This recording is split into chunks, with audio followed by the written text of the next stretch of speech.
Hi everyone, Evan Alexander here. Today we're going to do our first AI tutorial. This tutorial is from the future. The robots are coming for your jobs. Not really. But I think we can make our work life a little faster and a little easier. So I thought I would show you how. I'm working on a project now where I need a lot of background dancers and performers, and I used to scour the web and try to steal other people's background dancers and cut them out and, I don't know, change their clothing. And I figured out, we can do this in AI and, make our lives a lot easier. And Photoshop's going to help us speed up that process too. So that's cool. So let's jump in and figure out what I'm talking about here. I love to have 3D people in my renderings because they take light and they have reflections and all that stuff. But boy, it's really hard to find this stuff, with the right kind of clothing and the right kind of pose. And, I just don't want to get into rigging and marvelous designer. And, I don't have the time for it. So we're going to let the robots do the heavy lifting for us. It's not perfect. You can see here, like if you look at her ankle, she landed on that one wrong. So it's not perfect, but it's really good enough, especially if these people are, in the background or really far away. So let's stop blabbering and start making. Today we're going to use Midjourney. Dun, dun, dun. I'm here in Discord. This is not going to be a Midjourney tutorial because, boy, there's a million of those out there. So if you haven't gotten your feet wet with that, definitely jump into YouTube and, start learning. It's great stuff. But we're going to just start here. So let's start a prompt here. I will give you a few tips here on what I do. So let's say female hip hop dancer. And then I'm going to put a colon in here. And then we're going to say, let's see, how about futuristic flight suit? Yes. So you can do some costume design there a little bit. Play with this as much as you want to get as elaborate as you want. I'm going to keep it really simple. I always like to add dramatic lighting to give us some kind of theatrical lighting. And then let's just say neutral background so that it doesn't create some kind of spacey background for us. And off we go. So we're going to let the robots do some work here while we wait. And now I will say you can also you can direct it a little bit, like one of these examples here. This one, I think I had said like view from behind, right? So, or I've also done like 3/4 pose. So you can kind of guide it a little bit in helping you to understand which way to go. Sometimes also I will add the words full body to it. But let's see what happens here. It looks like we're already getting some stuff that's kind of full body. So that's great. Not all of it, but some of it. So if you've never seen Midjourney, this is it here. It's just building the image as it sucks the inner tubes for knowledge. Here we go.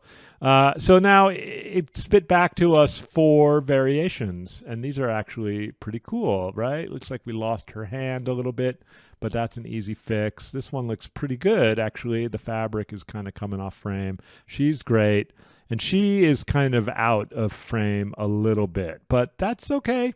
So we're probably not going to use any of these, but I just want you to see the process. Here's a few things you can do to help your life. So now, so it's given us these 4 options. Let's say we really like her, but we're kind of bummed that her foot is cut out. So let's see if we can work with that. So this is considered image 1, image 2, image 3, and image 4. That's the way Midjourney thinks about it. And so we've got these buttons here. So this is going to let us up res. So you can up res one, make it larger, or V for variation. So if you like her, but you want some variations, maybe different poses or, different hair, different costumes, this will give you some variations. She's pretty good like this. So let's just start by, so she's number 3. Let's just upscale her for number 3. Now this will take another minute again. Actually, less than a minute. Look at that. Now, this is good, and I like it, but it is kind of cut off here. So now the newer versions of Midjourney have added this zoom out button here. So we're going to try zooming out 2 times here, and hopefully this will help us to gain kind of the full body in there. We'll see. It's not, the background is not totally neutral on this. It doesn't always do a perfect job of that, but I think it's clean enough that Photoshop is going to really understand, how to kind of cut her out. The hair, it might be a challenge, but, it always is with Photoshop. So here you go. Look at this. It's already kind of 30% into building us this, where we do have a full foot in there, even some shadows. In some of them, she's levitating. Crazy. So you get the idea here. This works out. I'm going to not finish with this, but you understand here now how you can do that to zoom out. I'm going to come back here. And so you have 2 options. Like I say, if you upscale this, right, then you can see when I click on it, it gets larger. If I open this up in a browser, it gets kind of even larger. And then, this is what I would save. It depends on, the scale of your rendering, the resolution of your rendering. I usually try to grab all 4 of these people at once. So I'll say open in browser. You'll see here I can even zoom in a little bit. And then if I right click here and say save image as, so then I can just grab, all of this stuff here and, kind of save. And so usually this is, kind of large enough. If it's not large enough for you, you can definitely here open this in the web, which will open it on Midjourney's website in your account, and then you can, make this stuff larger. Let's check back in here. It did a pretty good job here. Some of these are really useful. This one looks pretty good. This one, the shoe maybe looks a little elongated. This one, the shoe is maybe a little weird. So, but these 2 definitely usable candidates. So I would save that down and open it up in Photoshop. So I have this one that I've already made. So let's use this. And now we want to kind of cut these people out. There's a lot of ways you can do this in Photoshop, but they've made it pretty easy now. So there is this select subject button. I'm using, by the way, Photoshop, 24.6, I think. Yeah, so if you're not seeing this bar, you might be in an older version of it, and you might have to use more traditional ways of cutting things out. But I have found this to be the best. Now, if I hit select subject, since there are 4 kind of prominent subjects on here, either it gets confused or it's going to select all of them, and we don't want that. So I'm going to just grab the marquee tool here. I'm going to just make a big marquee around her, and I'm going to hit Command J, Control J, which is the same as, what is this? Layer, new, layer via copy, right? The shortcut here is Control J. I'm on Windows. Control J, and you can see that now, so now we've just isolated this onto its own layer. And so when I hit select subject now, or remove background, then it knows to really kind of focus on this image. So I'm just going to hit select subject. We'll wait a sec while it thinks, and boom, there you go. It's done a really good job of cleaning this up and picking it out. Now, it may not be 1,000% perfect. Boy, I'll tell you, this did a pretty good job on this image. But if you really want to clean it up, right, like you're missing the zipper here, we can jump into quick mask mode, which is this guy right here. The shortcut is Q. And when you do that, it will show you your selection in a color. Now, yours is probably red. That's the default. I have changed mine to this kind of chroma green just so it's easier to see. And now I can use black and white and hard brush here, set to 100. And now by painting here, I can either add to my selection. I'm just painting with black here to add to the selection here. We can kind of clean this up a little bit. Again, it depends on, is this the hero of the rendering or is this somebody who's 40 feet upstage, right?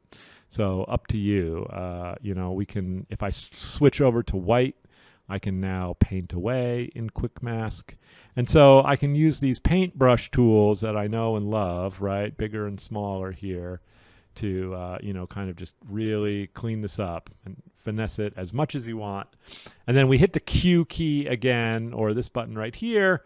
And now we've kind of come back to our cleaned up selection. So that's great. So let's say that she's perfect and we love her. And so now I'm going to do the same thing. I'm going to hit Control J or, layer via copy to basically pop her now onto her own layer. And so there it is.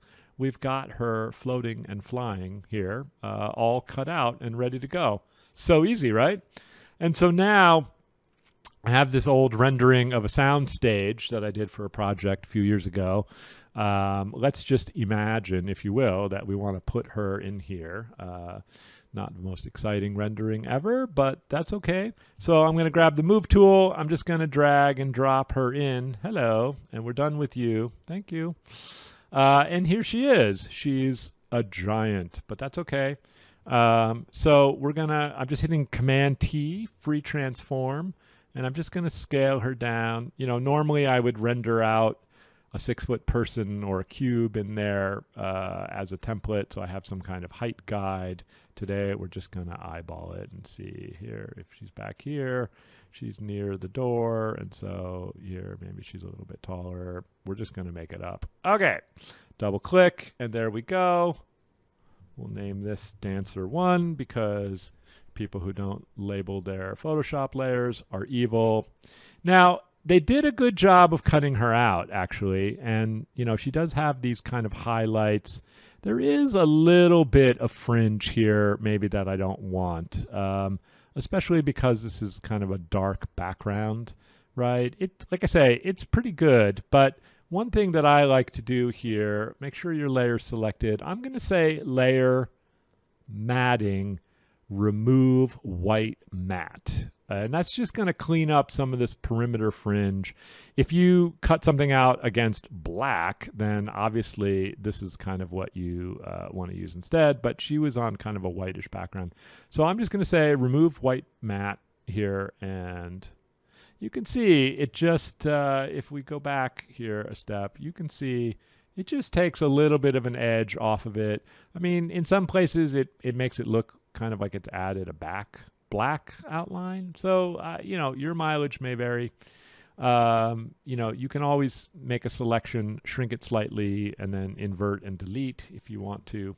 But I think this is going to be good enough, when we really zoom out here, that is going to be just fine. So now we've got her in there. She's scaled right. But the problem is, and obviously, if you're lighting, if there's a big window here and you need the light source to align, that's a completely different tutorial in Photoshop for adjusting the lighting, which we won't cover today, but look around for that if you need more help with that. But one thing is that she just feels hot in the space, bright, right? Like clearly this is kind of a dark space, and she is, because she's dramatically lit, which we like because it gives her contrast, right? Like she's definitely being lit from the top, and there's shadows underneath the legs, and a little bit of bounce off the floor here. So like I'm happy with the dramaticness of it.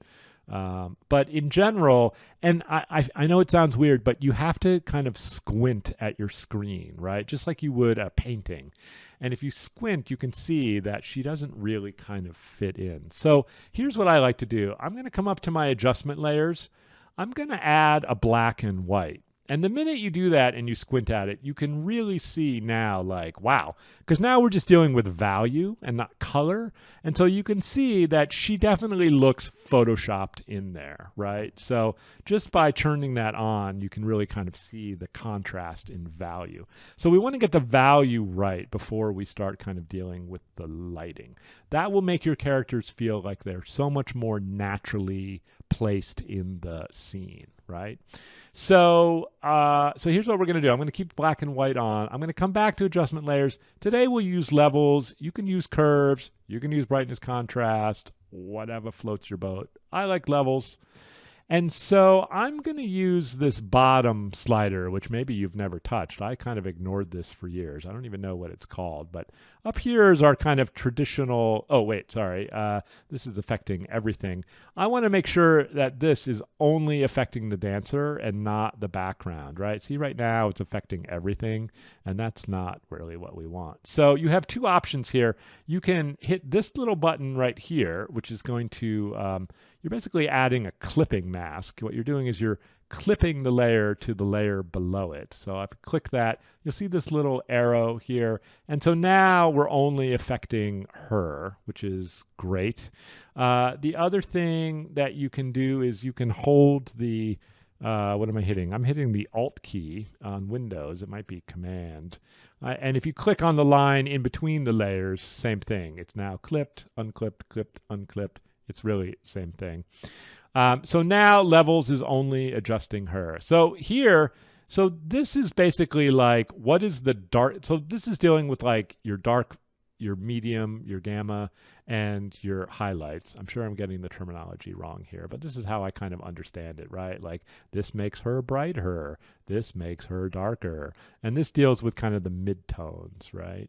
So let's take that back to neutral. But this kind of deals with like the black and the white value. So if I lower the white slider here to the left, you can see that it kind of crushes the white values so that now the light, this is like the lightest part of your image and the darkest part of your image.